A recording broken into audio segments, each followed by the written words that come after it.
This was a terrible year for the tech industry. That's an odd thing to say at a time of record growth and profits.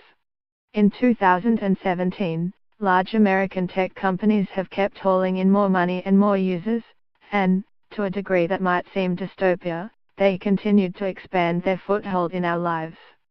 This was a year in which Amazon created a way for its delivery drivers to let themselves into your house, and Apple created a phone you can unlock with your face. Yet underneath this apparent success was a momentous shift in how the tech business deals with the world. 5 or 10 years from now, we will come to regard 2017 as a turning point. Why? Because this year, for the first time, tech giants began to grudgingly accept that they have some responsibility to the offline world. The scope of that responsibility, though, is another matter entirely. Let me explain how this is all playing out. Platforms are the shiniest prizes in the tech business.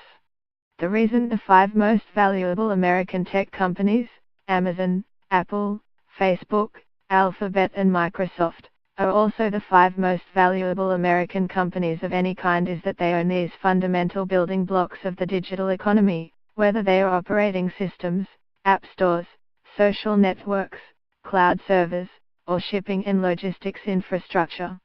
Think of these platforms as the roads, railroads and waterways of the information economy, an essentially inescapable part of life for any business or regular person who doesn't live in a secluded cabin in the woods.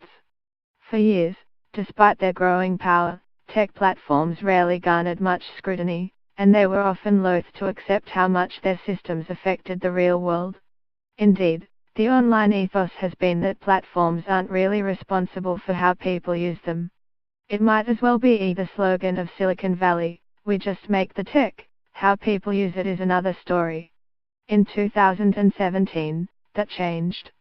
At first grudgingly and then with apparent enthusiasm, platform companies like Facebook began accepting some responsibility for how they are affecting the real world. They did not go as far as some critics would have liked, but in many significant ways they offered a shift in tone and tactics that suggested they were rethinking their positions. You could argue that they had no choice. In the past year, social networks and search engines have been blamed for undermining the news media, fostering echo chambers, and spreading misinformation, hate, misogyny and other general social unpleasantness. YouTube, for example, removed lots of videos of kids being pretend tortured by their parents. There was also, of course, the unfolding saga of the company's role in Russia's propaganda efforts, which resulted in their being hauled before lawmakers. And then there were the larger questions about who makes the platforms and who benefits from them. The tech industry is overwhelmingly run by men, and it is a place of little racial and class diversity. A whistleblowing blog post by Susan Fowler, an engineer who detailed a culture of harassment and misogyny at the ride-hailing company Uber, sparked a women's movement in tech that was then subsumed by the global #MeToo movement. Many tech titans were obviously unprepared for the serious questions that began coming their way a year ago.